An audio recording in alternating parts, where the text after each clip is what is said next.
सुप्रभातम। सर्वेभ्यो नमो नमः। सर्वेषां स्वागतम।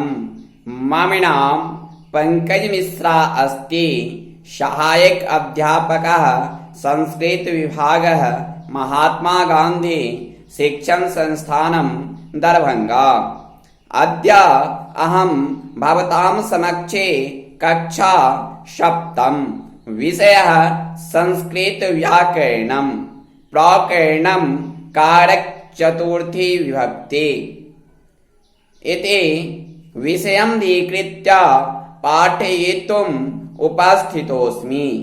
अद्य सम्प्रदानकारक अध्ययनस्य चतुर्थ दिवसः अस्ति। छात्रों, आज का क्लास में मैं संप्रदान कारक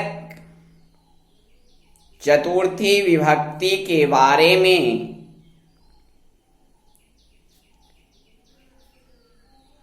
पढ़ाने जा रहा हूं, जिसमें है कि चाहना का अर्थ में कैसे चतुर्थी विभक्ति का प्रयोग होता है। तो व्याकरण शास्त्र में पाणिनि ने सूत्रों की रचना की है जो अस्पृहेरिप्सितः अर्थात अस्पृह इप्सितः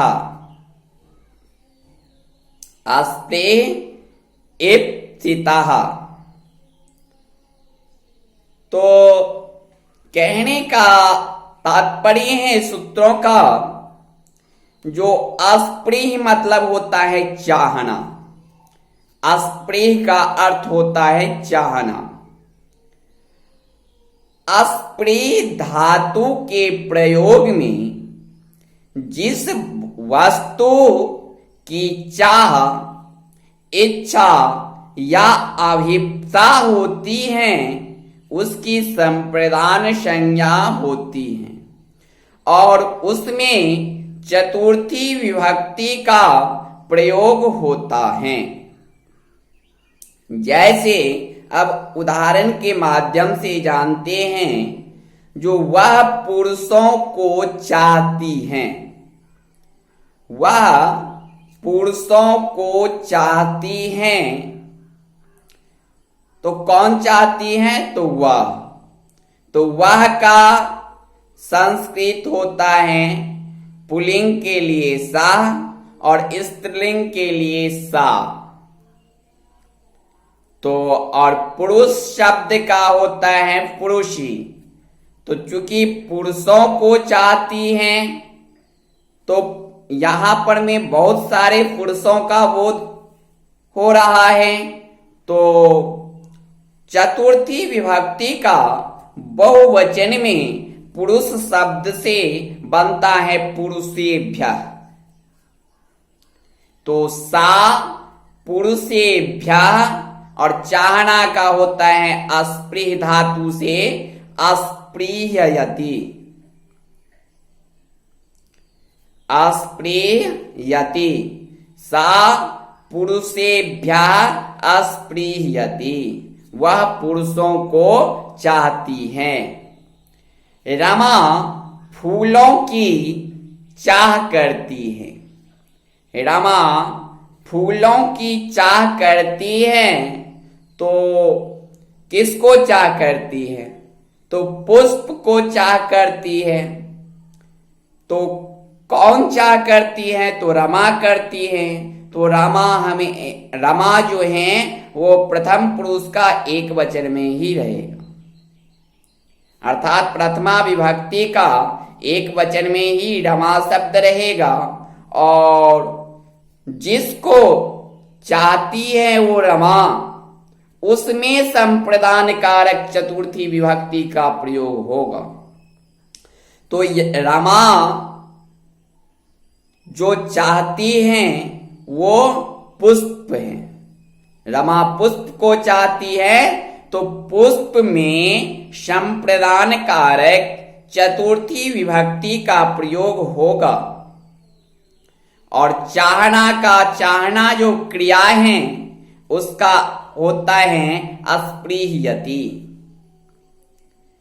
तो रमा फूलों की चाह करती हैं, तो चूंकि एक फूल को तो चाह नहीं कर रही है, बहुत सारे फूलों की चाह कर रही है रमा, तो इसलिए पुष्प शब्द से संप्रदान कारक चतुर्थी विभक्ति का बहुवचन में पुष्प शब्द से पुष्पेभ्यः बनता है। तो इस तरह से अनुवाद कर सकते हैं, रमा पुष्पेभ्यः अस्पृहयति। रमा फूलों को अर्थात रमा फूलों की चाह करती हैं। अब हम तीसरा उदाहरण के माध्यम से समझ लेते हैं।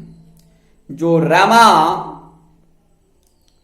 तक समझ गए हैं, और तीसरा है जो लड़कियां फलों की चाह करती हैं।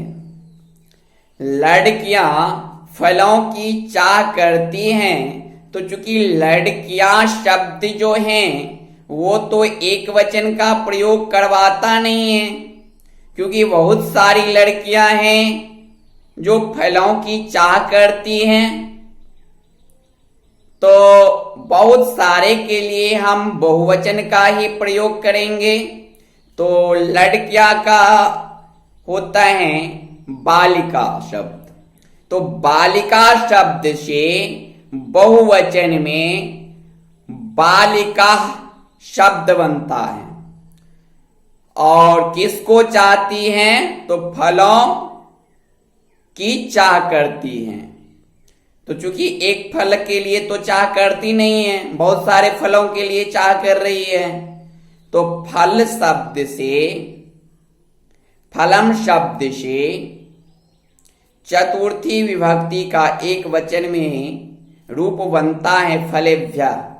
तो बालिका फलेभ्यः अस्पृहयन्ति। यहां पर में जो अंति प्रत्यय अस्पृह धातु से अंति प्रत्यय लगकर अस्पृहयन्ति बना है, उसका कारण यह है कि जो बालिका शब्द हैं वो प्रथमा विभक्ति का बहुवचन में प्रयोग में आया हुआ है, उसी के कारण अस्पृहयन्ति क्रिया भी बहुवचन में ही लिखा हुआ है। अब हम पांचवा की बात करें तो मैं संस्कृत चाहता हूं। मैं संस्कृत चाहता हूं। कौन चाहता है? मैं किसको चाहता है? तो संस्कृत को चाहता है। तो अब संस्कृत में संप्रदान कारक चतुर्थी विभक्ति का प्रयोग होगा। और जब संस्कृत में संप्रदान कारक चतुर्थी विभक्ति का प्रयोग होगा तो संस्कृत शब्द से संस्कृताय बनेगा। और चाहना है तो उत्तम पुरुष का, चूंकि अहम जो अस्मद शब्द हैं, अहम मतलब होता है मैं, संस्कृताय मतलब होता है संस्कृत चाहता है, तो संप्रदान कारक लग गया है तो संस्कृताय बन गया। और जो चाहना क्रिया है तो चूंकि कर्ता के अनुकूल ही क्रिया का प्रयोग होता है, तो कर्ता उत्तम पुरुष का एक वचन में है तो क्रिया भी उत्तम पुरुष का एक वचन में ही होगा। इसलिए इस तरह से हम अनुवाद कर सकते हैं, जो अहम संस्कृताय अस्पृहयामि। अहम संस्कृताय अस्पृहयामि। मैं संस्कृत चाहता हूं।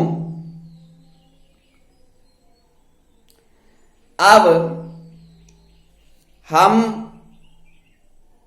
इसी के साथ आज का क्लास यही समापन करता हूं। नेक्स्ट क्लास में हम संप्रदान कारक के बारे में नमः, स्वस्ति, स्वाहा, स्वधा, अलम, वकट इन शब्दों के योग में चतुर्थी विभक्ति कैसे होती हैं उसके बारे में पढ़ाएंगे। धन्यवाद। जयतु संस्कृतम, जयतु भारतम।